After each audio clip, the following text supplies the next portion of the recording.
Doctor బ్రహ్మర్షి పితామహ పత్రి sir యొక్క దివ్య చైతన్యంతో కనెక్ట్ అవుతూ జగద్గురువైన శ్రీకృష్ణ పరమాత్మ యొక్క శక్తి స్థితి జ్ఞానాలను తీసుకుంటూ రమణ మహర్షి యొక్క బుక్ మాస్టర్స్ ఇది భగవాన్ శ్రీ రమణ మహర్షి బోధనలు అనమాట. నీ సహజ స్థితిలో ఉండు అనే బుక్ గురించి మనం తెలుసుకుంటున్నాం. ఓకే మాస్టర్స్, నీ సహజ స్థితిలో ఉండు భగవాన్ శ్రీ రమణ మహర్షి బోధనలు అన్నమాట. ఆత్మస్వరూపము శ్రీ రమణుల ఉపదేశాల సారము.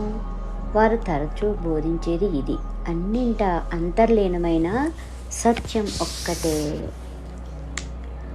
అది అందరికీ ప్రత్యక్షంగా అనుభవ సిద్ధమే. సంశిష్టమైన వాటినన్నింటికి అదే మూలం, అదే సారం, అదే వాటి స్వరూపం. దానికి వారు ఎన్నో పేర్లు పెట్టారు. ఒక్కొక్క పేరు ఆ అవిభాజ్యమైన సత్యానికి ఒక్కొక్క లక్షణాన్ని సూచించేదన్నమాట. వారు సాధారణంగా వాడిన పర్యాయ పదాలు, వాటి భావము ఇవి అన్నమాట. ఏంటంటే ఆత్మ. వారు తరచూ వాడిన పదం ఇది. అసలైన ఆత్మ అంటే అసలైన నేను, వ్యక్తిగతం కాదది. అది సర్వసమృద్ధమైన ఎరుక.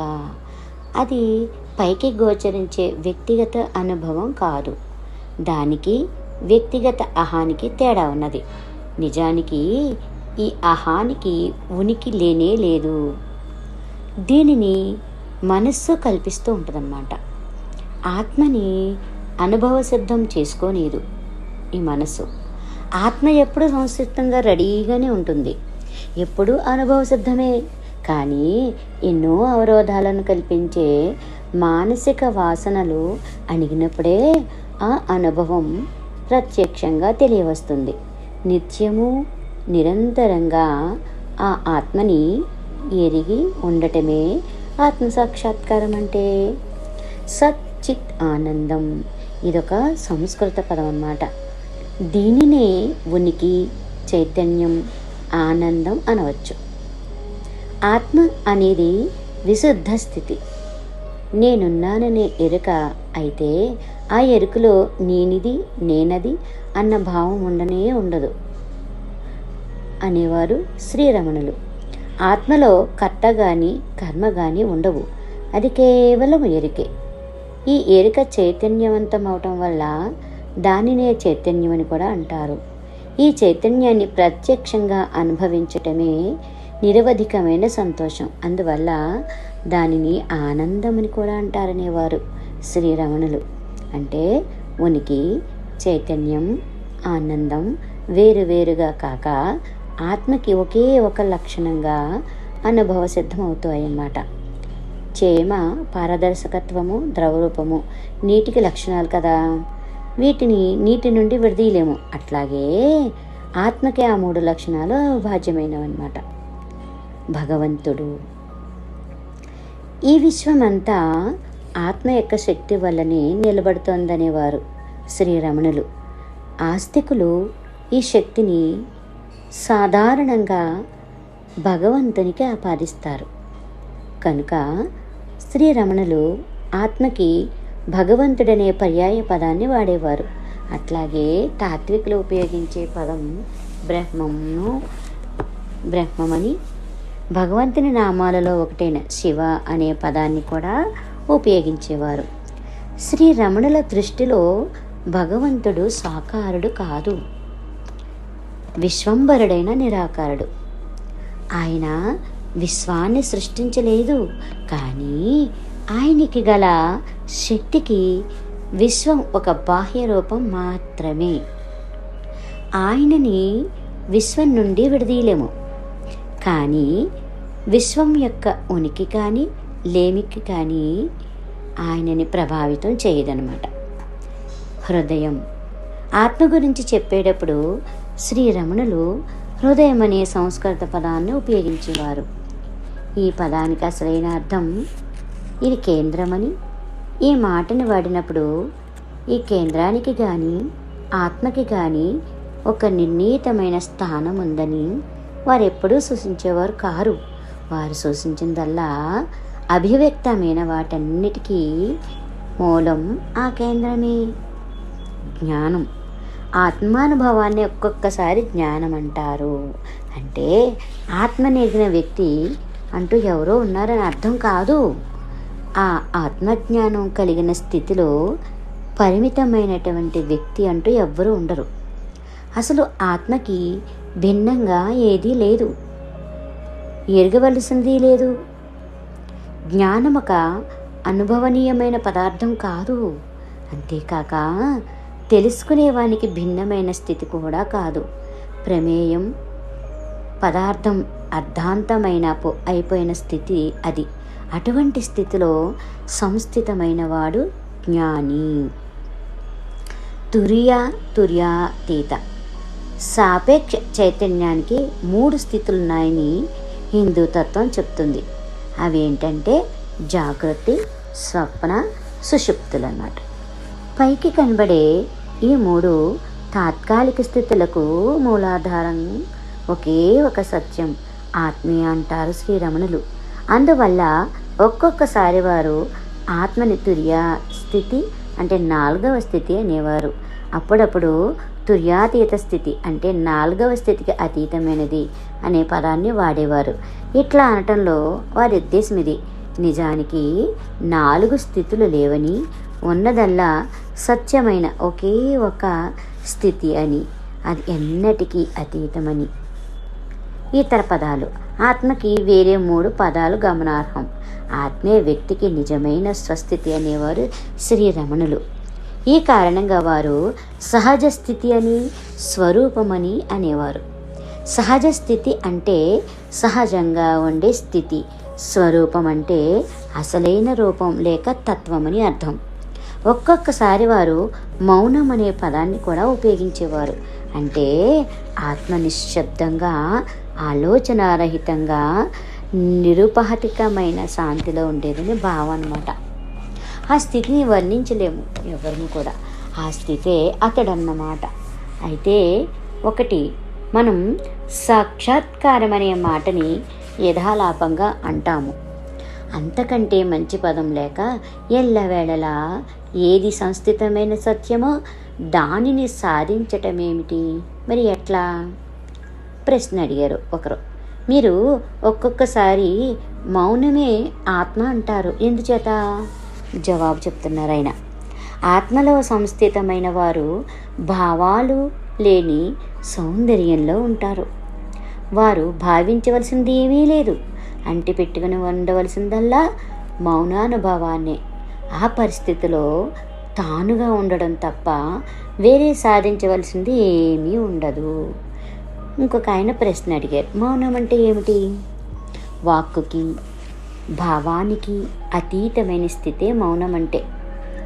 ఉన్నదల్లా మౌనమే. మౌనాన్ని మాటలలో వర్ణించడం ఎట్లా? అహంకారం ఏమాత్రము ఉదయించిన స్థితే స్వరూపమంటారు ఋషులు. అదే మౌనం. ఆ మౌనమైన ఆత్మే భగవంతుడు, ఆత్మే జీవుడంటే. ఈ విశ్వమంతా ఆత్మే. ఇతర పరిజ్ఞానం అంతా చాలా అల్పం. మౌనానుభూతే అసలైన పరిపూర్ణమైన జ్ఞానం.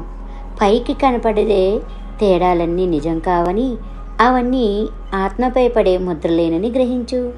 ఆత్మే అసలైన జ్ఞానం. ఇంకొక ఆయన ప్రశ్న, జీవరాశులు వాటికి ప్రాణం పోసేవి విభిన్నంగా అనేకంగా కనపడుతున్నప్పుడు మరి ఒకే ఒక ఆత్మ ఉన్నది ఎట్లా అనగలం అని ప్రశ్న. జవాబు రమణులు చెప్తున్నారు, మాస్టర్స్, నేను ఈ దేహాన్ని అనే భావాన్ని అంగీకరిస్తే ఆత్మలు అనేకం. ఈ భావం మాయమయ్యే స్థితిలో ఉండేదే ఆత్మ. ఆ స్థితిలో వేరే వస్తుజాలం అంటూ ఏమీ లేదు. ఈ కారణం వల్ల ఆత్మ ఒకటేనని అంటాం. ఆత్మ యొక్క సహజ స్థితిలో దేహమే లేదు. మనస్సు లేకుండా దేహం లేదు. ఆ మనస్సు మోహం వల్ల ప్రభావితమవుతుంది. చైతన్య నిలయమైన ఆత్మని దేహి అనటం తప్పు. అంటే దేహాన్ని ధరించేది అన్నమాట. దేహం లేకుండా లోకం లేదు, మనస్సు లేకుండా దేహం లేదు, చైతన్యం లేకుండా మనస్సు లేదు. సత్యం లేకుండా చైతన్యం ఎప్పుడూ ఉండదు. చూడండి, ఒకదానికొకటి లింకు. తనలోకి తాను వెళ్ళి ఆత్మను గ్రహించిన వానికి ఆత్మ తప్ప వేరే తెలుసుకోవలసింది ఏమీ లేదు. ఎంచేత ఈ దేహాన్ని నేనుగా గుర్తించే అహం నశించటం వల్ల అతడు రూపరహితమైన చైతన్యమే. జ్ఞానికి అంటే ఆత్మ సాక్షాత్కారం పొందిన వానికి తాను తప్ప ఆత్మ వేరేమీ కాదని, తన దేహం కానీ మరి ఏ ఇతర పదార్థమైనా లేదని తెలుసు. అటువంటి వానికి దేహమున్నా లేకపోయినా ఒకటే. సాక్షాత్కారం గురించి మాట్లాడడమే అనుచితం. సాక్షాత్కారం అంటూ పొందవలసిందే ముందు. అసలు సాక్షాత్కారం అంటూ పొందవలసింది ఏముంది అసలు? మరి సత్యం ఎప్పుడు ఒకే విధంగా ఉంటుంది కదా. మనం దేనిని కొత్తగా సృష్టించటం లేదు మాస్టర్స్. అంతకు పూర్వం లేని దానిని ఏమీ సాధించటము లేదు. దీనికి ఒక ఉపమానాన్ని శాస్త్రాలు ఇస్తాయన్నమాట. మనం నూతిని తవ్వి ఒక పెద్ద గోతిని కల్పిస్తాం. ఆ గోతిలో కానీ నూతిలో కానీ ఉన్న ఖాళీ స్థలాన్ని మనం సృష్టించలేదు కదా. ఆ ఖాళీ స్థలాన్ని కప్పివేసిన మట్టిని మాత్రమే మనం తీసేసాం. ఆ జాగా ముందు ఉంది, ఇప్పుడు ఉంది. ఆ విధంగానే ఎంతో కాలంగా మనలో ఉన్న సంస్కారాలని విసర్జించాలి. అవన్నీ పోయాక ఆత్మ ఒక్కటే ప్రకాశిస్తుంది. ఇంకొక ఆయన ప్రశ్న, కానీ దీనిని చేయటం ఎట్లా, విముక్తి పొందటం ఎట్లా అని అడుగుతున్నారు. మన నైజమే విముక్తి. మనం విముక్తి చెందాలని కోరుకోవటమే ఈ బంధాల నుండి విమోచనం మన నైజమని తెలుపుతుందన్నమాట. అది కొత్తగా సాధించవలసింది కాదు. చేయవలసిందల్లా ఒక్కటే, మనం బంధితులమన్న భావాన్ని విడనాడాలన్నమాట. అది జరిగితే ఏ కోరిక ఏ భావము ఉండదు. విముక్తి చెందాలన్న కోరిక ఉన్నంతకాలము నీవు బంధితుడివే. ఆత్మసాక్షాత్కారం పొందిన వారికి మెలకువ, స్వప్నం, సుషుప్తి అనే 3 అవస్థలు ఉండవంటారు. నిజమేనా అని ప్రశ్నిస్తున్నారన్నమాట. మరి ఆ 3 ఉండవని ఎట్లా అనుకుంటున్నావు? నేను కలకన్నాను, నేను గాఢ నిద్రపోయాను, నేను మేల్కొని ఉన్నాను అని నువ్వు అన్నప్పుడే ఆ 3 స్థితులలోనూ నువ్వు ఉన్నట్టేనని ఒప్పుకోవాలి. అంటే ఎల్లప్పుడూ నువ్వున్నావని స్పష్టమవుతోంది కదా. ఇప్పుడున్నట్లుంటే నువ్వు జాగ్రత్త అవస్థలో ఉన్నట్టు, స్వప్నావస్థలో ఇది మరుగున పడిపోతూ ఉంటుంది. అట్లాగే సుషుప్తిలో స్వప్నావస్థ మాయమవుతుంది. నువ్వు అప్పుడు ఉన్నావు, ఇప్పుడు ఉన్నావు, ఎప్పుడూ ఉంటావన్నమాట. ఆ 3 అవస్థలు వస్తుంటాయి, పోతుంటాయి, కానీ నువ్వు మాత్రం ఎప్పుడూ ఉంటావు. ఇదొక సినిమా వంటిది. తెర ఎప్పుడూ ఉంటూనే ఉంటుంది, కానీ దాని మీద ఎన్నో రకాల బొమ్మలు వస్తూ ఉంటాయి, పోతూ ఉంటాయి. తెరకి అంటుకోదు కదా. అలాగే తెరగానే ఉంటుంది ఎప్పుడూను. అట్లాగే ఆ 3 స్థితులలోనూ నువ్వు ఆత్మగా ఉంటావు. ఈ విషయం తెలిస్తే ఆ 3 అవస్థలు నిన్నేమీ ఇబ్బంది పెట్టవు. తెరకి చిత్రాలు అంటుకోనట్టుగా అన్నమాట. తెర మీద ఒక్కొక్కసారి పెద్ద పెద్ద కెరటాలతో మహాసముద్రం కనపడుతూ ఉంటుంది. అది పోతుంది. ఇంకోసారి చుట్టూ రేగిపోతున్న మంట కనపడుతుంది. అది పోతుంది. 2 సార్లు తెర అక్కడే ఉంది. నీటి వల్ల తెర తడిసిపోయిందా? మంట వల్ల తెర కాలిపోయిందా? తెరని ఏమీ చేయలేదు. అట్లాగే మెలకువగా ఉన్నప్పుడు కానీ, స్వప్నంలో ఉన్నప్పుడు కానీ, సుషుప్తిలో ఉన్నప్పుడు కానీ జరిగే వాటికి వేటికి నీ మీద ప్రభావం ఉండదు. ఎందుకంటే నువ్వు నీ ఆత్మగానే ఉంటావు. ఇంకొక ప్రశ్న అడుగుతున్నారు. అంటే ఆ 3 అవస్థలు ఉన్న మనుష్యులపై వాటి ప్రభావం ఉండదంటారా? అవును, ఈ అవస్థలన్నీ ఉంటాయి, పోతూ ఉంటాయి, వస్తూ ఉంటాయి. ఇవేమీ ఆత్మకు పట్టవు. దానికి ఒకే ఒక అవస్థ ఉంటుంది. ప్రశ్న అడుగుతున్నారు. అంటే అటువంటి వ్యక్తి ఈ ప్రపంచంలో ఉన్న ఒక సాక్షిగా మాత్రమే ఉంటాడనా అర్థం అని అడుగుతున్నారు. దీనికి జవాబు అవును. దీనికే పంచదశిలో విద్యారణ్యులు ఒక ఉపమానమిస్తారు.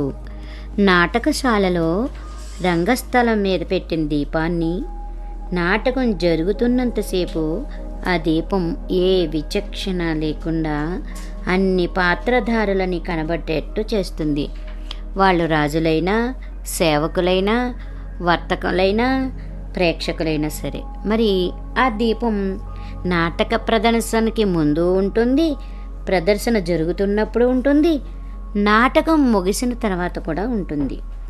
ఆ విధంగానే లోపల కాంతి అంటే ఆత్మ ఆహానికి, బుద్ధికి, స్మృతికి, మనస్సుకి కూడా వెలుగునిస్తుందన్నమాట.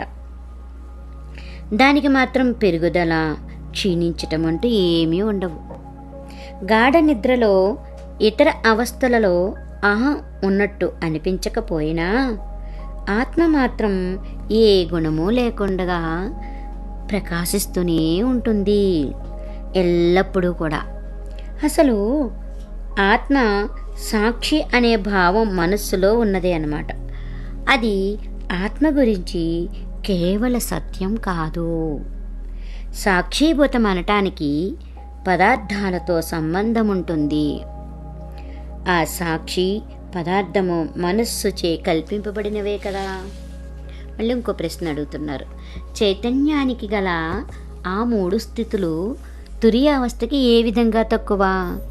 ఈ 3 అవస్థలకు ఆ 4వ దానికి సంబంధం ఏమిటి అని అడుగుతున్నారు.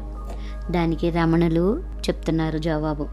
ఉన్నదల్లా ఒకే ఒక అవస్థ, అది చైతన్య స్థితి లేక ఎరుక లేక ఉనికి. ఆ 3 అవస్థలు మెలకువ, స్వప్నం, సుషుప్తి సత్యం కానే కావు. సత్యం ఎప్పుడు ఉంటుంది.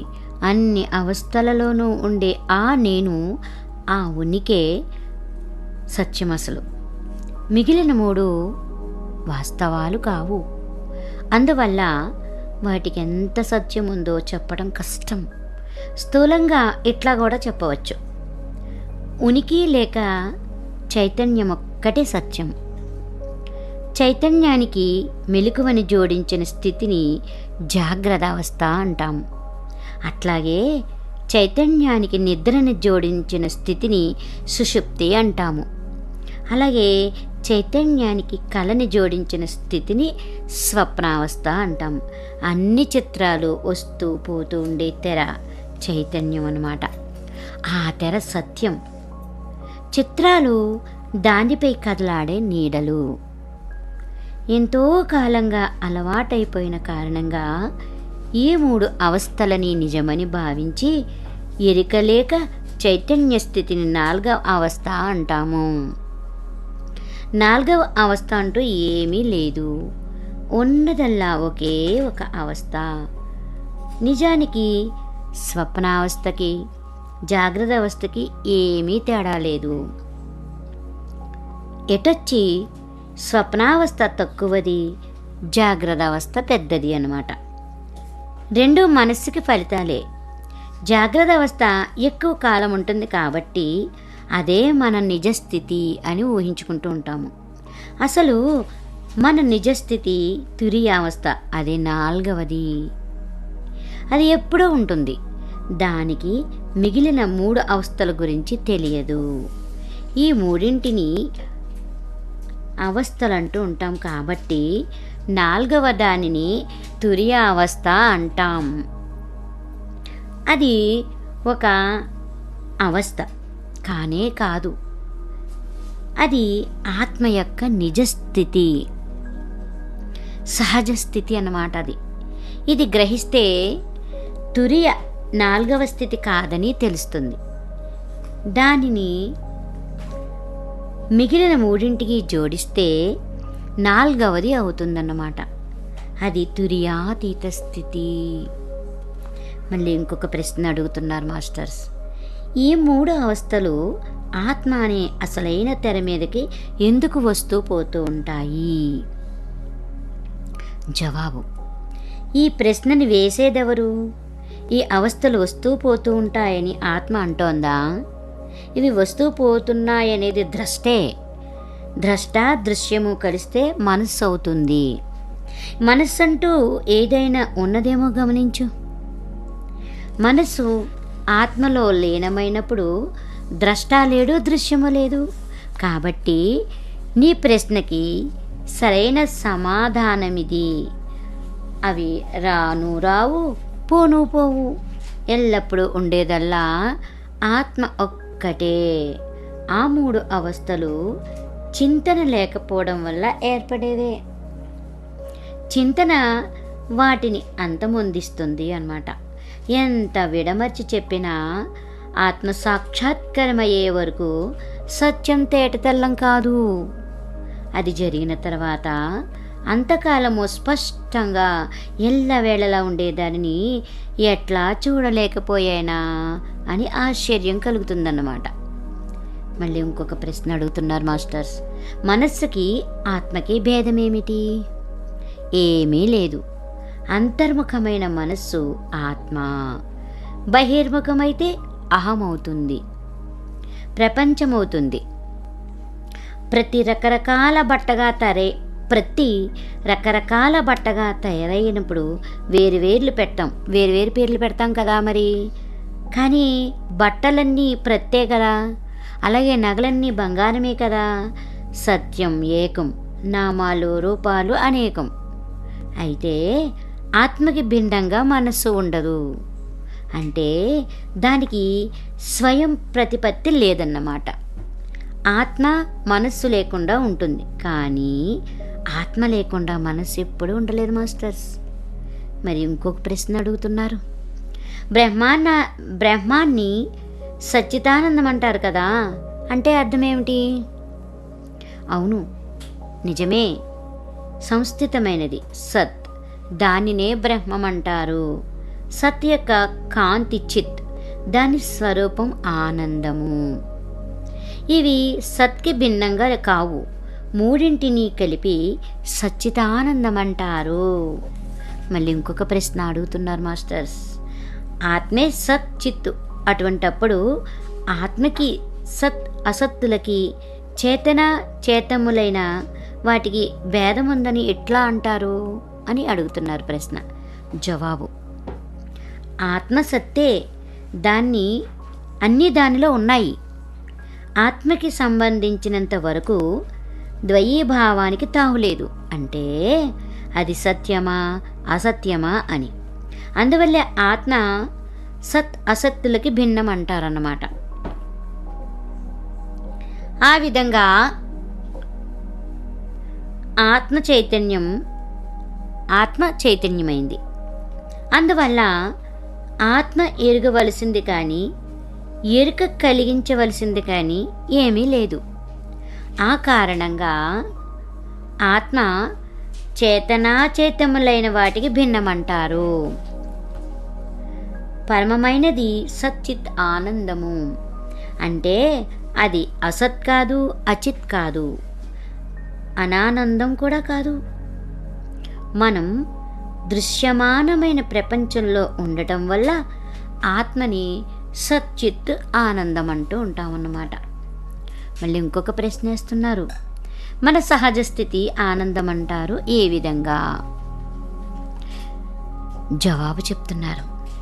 పరిపూర్ణ ఆనందం బ్రహ్మం, పరిపూర్ణ శాంతి ఆత్మ.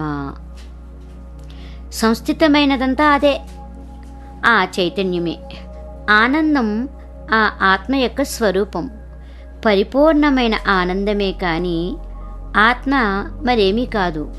ఉండేదల్లా ఆ ఆనందం అనబడేదే. ఆ సత్యాన్ని తెలుసుకొని ఆత్మలో ఉంటూ ఆనందాన్ని నిత్యము ఆస్వాదించు. ఎవరైనా తన ఆనందం బయట కారణాల వల్ల కానీ సంపద వల్ల కానీ కలుగుతుందనుకుంటే అతని సంతోషం సంపద ఎక్కువైన కొద్దీ ఎక్కువవుతూ సంపద తగ్గిన కొద్దీ తగ్గిపోతూ ఉండాలి కదా మరి. కాబట్టి ఏ సంపద లేకపోతే అతని సంతోషము శూన్యమైపోతుంది. కానీ మనిషి అనుభవం ఏమిటి? ఇట్లాగే ఉంటుందా? గాఢ నిద్రలో మనిషికి ఏ సంపద ఉండదు, అతని దేహమే ఉండదు, అయినా అసంతుష్టిగా ఉండడు కదా. పైగా ఎంతో సంతోషంగా ఉంటాడు. మంచి నిద్ర కావాలని అందరికీ ఉంటుంది కదా. అంటే సంతోషం అనేది మనిషి లోపలే సహజంగా ఉంది. అది బయట పరిస్థితుల మీద ఆధారపడి లేదు. అకళంకమైన ఆనంద కోసం తెరుచుకోవాలంటే ఆత్మ సాక్షాత్కారం చేసుకోవాలి. ఎంత అద్భుతంగా ఉందో చూడండి. మళ్ళీ ఇంకొక ప్రశ్న. హృదయం చైతన్య స్థావరమని, ఆత్మతో సమానమని శ్రీ భగవాన్ సెలవిచ్చారు. అసలు హృదయం అంటే ఏమిటి అని అడుగుతున్నారు. జవాబు: భగవంతుడు, ఆత్మ, హృదయం, చైతన్య స్థావరం ఏ పేరు పెట్టినా అన్నీ ఒక్కటే. గ్రహించవలసిన విషయం ఇది. హృదయమే మనిషి అంతరాంతరం, అదే కేంద్రం. అది లేకపోతే ఇంకేదీ లేదు. హృదయం భౌతికం కాదు. హృత్ అయం, హృదయం అంటే ఇది కేంద్రమని అర్థం. అక్కడ నుంచి అన్ని భావాలు ఉదయిస్తాయి, దాని మీదే ఆధారపడతాయి, అందులోనే లయమైపోతాయి. మనస్సు భావాల సమూహం. భావాలే ప్రపంచానికి రూపాన్ని ఇస్తాయి. అన్నిటికీ కేంద్రం హృదయమే. బ్రహ్మం నుండి జీవులన్నీ ఉద్భవిస్తున్నాయని ఉపనిషత్తులు చెప్తాయి. అదే హృదయము. బ్రహ్మమే హృదయము.